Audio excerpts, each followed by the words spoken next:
This is happening now live at Aba-Owerri. Today is 1st of December, so this is the road that leads to Aba Road, and this is the road that leads to Owerri. Just in my presence, a full bus going from Aba to Owerri, the full bus has been kidnapped. All the 14 passengers were kidnapped along the road. You can see some people who ran away from their buses. You can see them. The full bus, the bus is just parked by the side here. There is so much problem happening in this Aba-Owerri on Monday, so we have to be careful. All right, good morning, wonderful people of Biafra. Good evening, good afternoon to every one of you, depending your time and where you're watching and hearing me from this very wonderful day. Today is the 5th day of November 2025, and we're coming very close to our 1-year anniversary. So just to speed things up, nobody on this earth steals power to better the citizen's life. Nobody steals power or comes through the back door to utilize it for the betterment of the citizen of that country. Nobody on this earth. Now look at what Tinubu is doing. He's trying to disgrace himself the more. Now this man, when Donald Trump tweeted that Nigeria is a country of concern, this guy ran to South Africa to see the president of South Africa in order for him to help him to get closer to Donald Trump, to ring Donald Trump and, schedule a meeting with Donald Trump. And that one told him, no, he can't do that. He came back. Now he called some Eastern leaders to help him to go to America as delegates to discuss and tell Donald Trump that nothing is happening in Nigeria. That is what this man is doing. And I want to use this opportunity to tell the office of Donald Trump, please don't allow these people to come to your country. They are all criminals, thieves. All the delegates that Tinubu is going to send into America, don't allow them to come. Tinubu is an illegitimate president. He's a thief. The DEA is looking for him. The CIAs are looking for him. The FBI is looking for him. This guy, the Drug Law Enforcement Agency in America is looking for Tinubu. Tinubu forfeited $450,000 in restitution for his drug trafficking in America. So the people that he's sending is as corrupt as he is. So they should not come to your country because they will corrupt those people that they're coming to meet.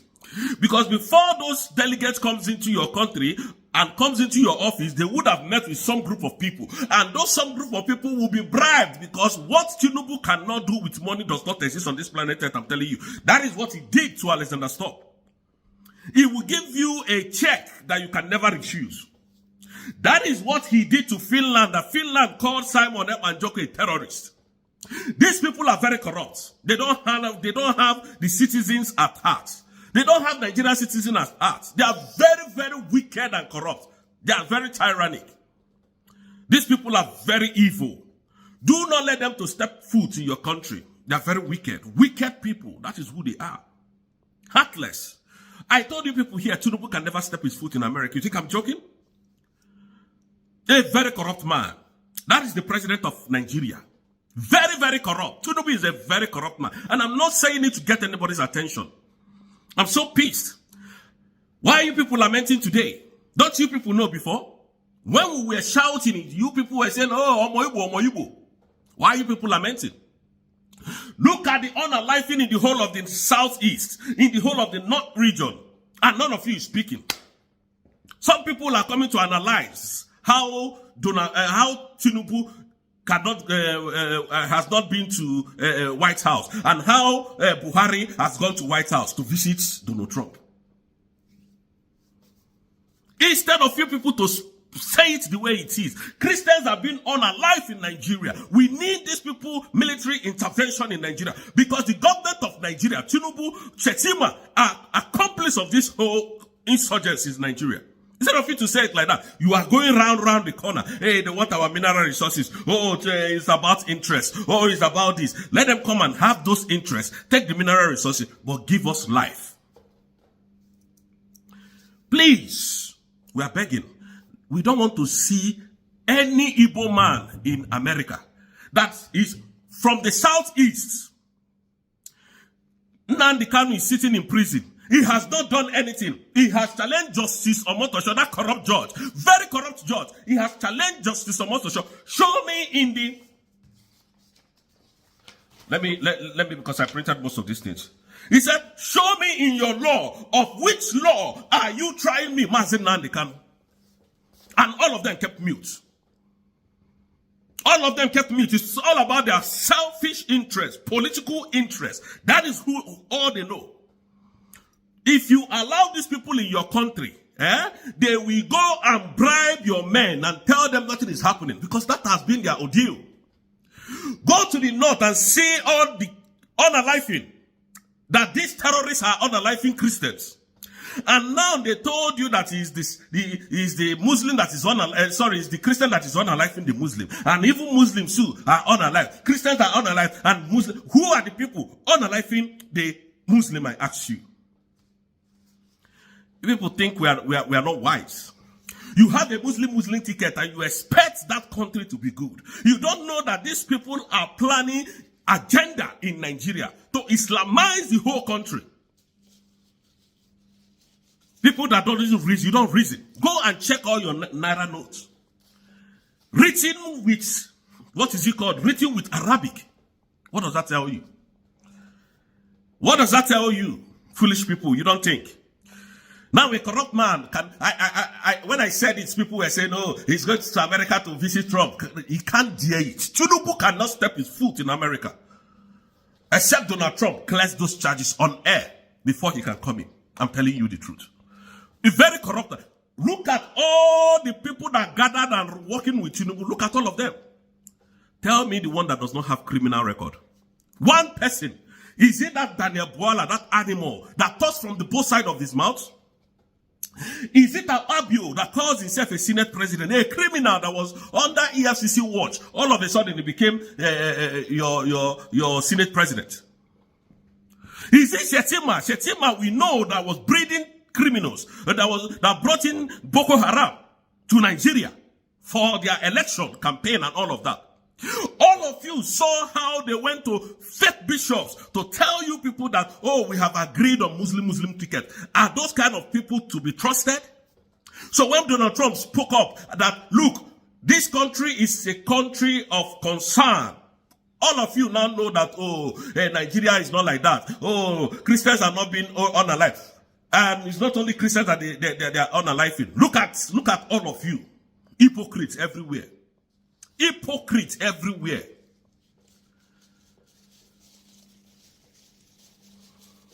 Look at all of you. Look at all of you.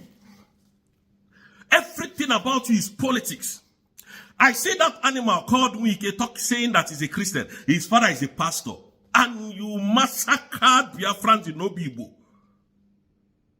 And you expect us to forgive you? To come and talk on the air so that the world, oh, it's not that you know that you're a Christian without conscience. Destroying properties in Abuja. Destroying houses. Justice Omotosho, you gave him somebody, a family's land. That Justice Omotosho that is trying Mazi Nnamdi Kanu today. A shameless judge. A judge without reputation.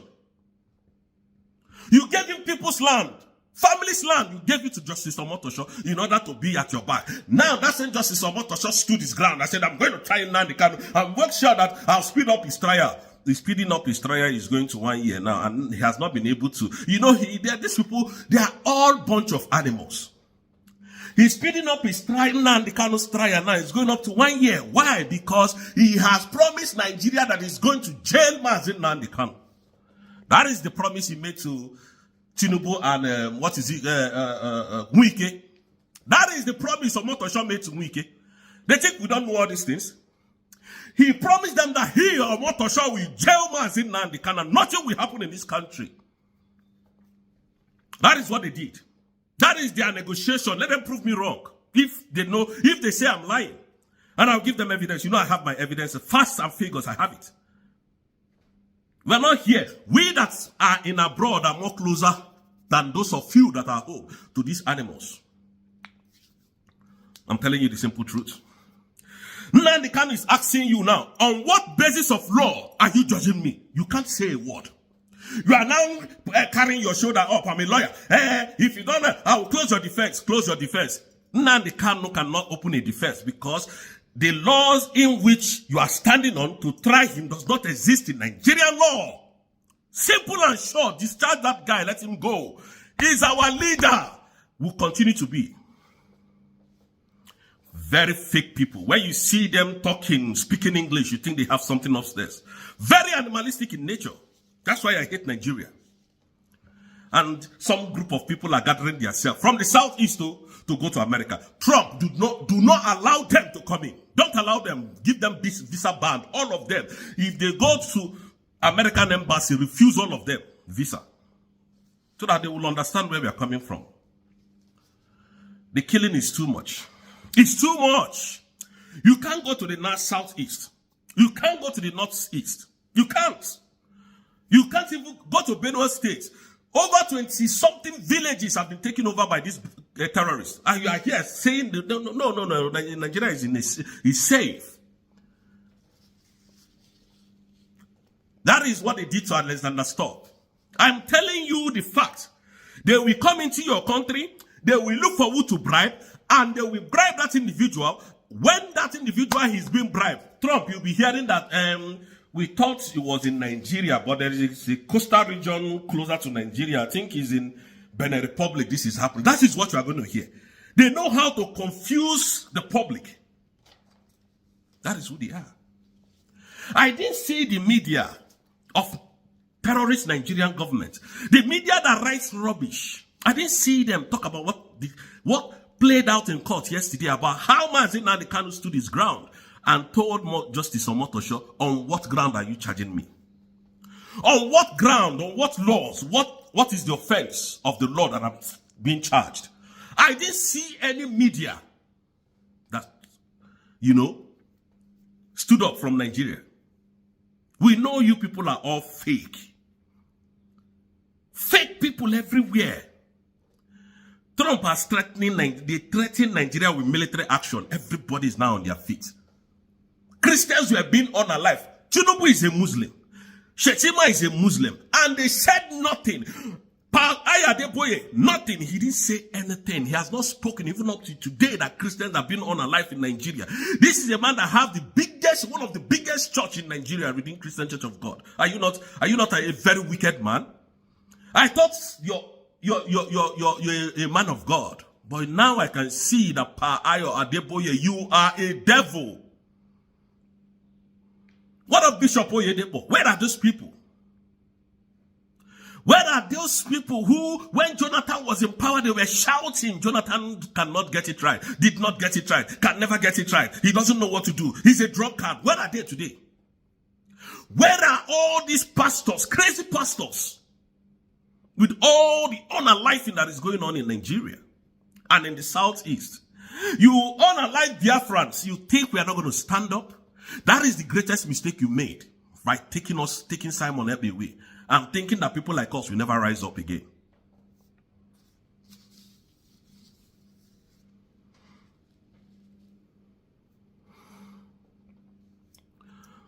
Lazarus Moka, where are you? You can't boldly talk about the unjust that is happening to Christians in Nigeria. These are the people that have big churches.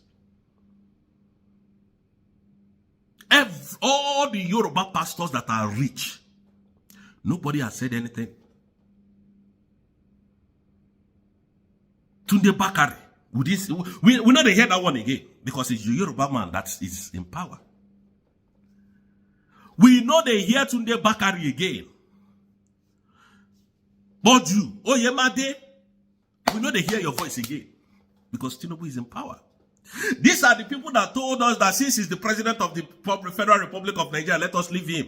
You stole power. And the pastor said such. What do you think of that? Life, every Sunday you gather people. Any Igbo man that is still going to church or Igbo woman that is still going to all these Yoruba people's church, then you are daft in your head. Your head is not correct. These people are murderers. In the midst of crisis like this, they should be speaking up. They should shut down their churches and call global attention. Is a man that I don't even know this pastor from the north that is shouting, standing in the graveyard of where he's burying his members. And tomorrow you want me to come to your church to do what? They advise me to come to your church. If you are, you know, Mazen Nandikanu said this. If you are still an Igbo man going to this Yoruba people's useless church, then God will never forgive you because you can never make heaven. I'm promising you that. On this note, I will just have to end and, you know, come back sometimes. I would like to do a video about our Prime Minister sometimes later because many of you have been asking me about our Prime Minister. But although he's doing fantastically well, he's doing wonderfully well, he's even encouraging us to continue to push until is out. It's going to be out soon. Everything is not going to be on the public space now because of some security reasons, but as we said, I'm going to come out here tomorrow or next or some other days to, you know, lay some emphasis about our Prime Minister and his court hearing coming up soon. Thank you, Biafrans, and may God bless you from here. We all love you. But I just wanted to make this video to react to the judgment made by the Nigerian court on Mazi Nnamdi Kanu, where the court found him guilty of terrorism charges and sentenced him to life imprisonment. And I want to say this, it is wrong. It is very wrong. First of all, you have no jurisdiction to try the case in the first place. One, this is someone who was illegally detained, right? So you detain someone under the guise of having done something, and you found out that where he committed the alleged crime was outside of your jurisdiction. So by your own admission, this alleged crime was committed in the United Kingdom, and you're alleging that you have jurisdiction to charge someone for crimes that they committed in another jurisdiction that you have no power over. Second, okay, there's already a judgment that that shows that you tried to assassinate this person when he was a ward of the court. So there's a judgment against the Nigerian state. He did not jump bail. He escaped an assassination attempt. And in doing so, Nigeria broke international law to go to Kenya to abduct him, carry out extraordinary rendition to force him back to Nigeria against international law. And you cannot therefore have legality on the back of illegality. So once you have a situation where you've already broken the law to bring someone illegally into Nigeria, you don't have any basis to put that person on judgment. And then the crimes, the crimes you're even using to judge him on is one that you repealed. The Nigerian court repealed the very laws that they're charging him with. So how can you charge someone with a repealed law? It's not possible. It's not practical. And to cap up the hypocrisy of it, you have a country that is negotiating with terrorists, paying ransom to terrorists, cuddling terrorists, integrating them into the army, and saying that these people who have committed heinous crimes against the Nigerian people, against the Nigerian state, that these people should be free. They're allowed to be free. They enjoy money, wealth, protection, even from the Nigerian state. But someone who simply demanded self-determination through referendum for people who have been marginalized and continue to be marginalized, you're saying that you're going to sentence the person to life imprisonment. The world looks at Nigeria and it's a joke. It's a mockery. It's sad. It is unfortunate. But at the same time, it is not unexpected, because we know that Nigeria is a failed state by every definition. And it is behaving this way because it is a failed state. If it was a country that had legality, you wouldn't have a situation where this process was the joke that it is, a kangaroo court. If you had a sane process, you wouldn't have the victims of NSAS still being prosecuted. You wouldn't have no person sanctioned or punished for the massacre that occurred in October 2020 in Nigeria. You wouldn't have months and years of killings, kidnappings going on from community to one community to another, and nothing is being done to address it. You wouldn't have that in a sane society, and politicians still parading themselves as some kind of authority and legality in a country that obviously has failed in its responsibility to protect the people. So that is where Nigeria is. But the more they do this, the more they make the case for Biafra. The more they make the case why no sane people would want to be associated with such nonsense. They make the case for Biafra. They are the ones who demarket Nigeria more than anybody. The Nigerian government is the one that demarcates Nigeria. So it is unfortunate, but it tells us exactly what we need to know about Nigeria, and even more reinforces the case for freedom for Biafrans.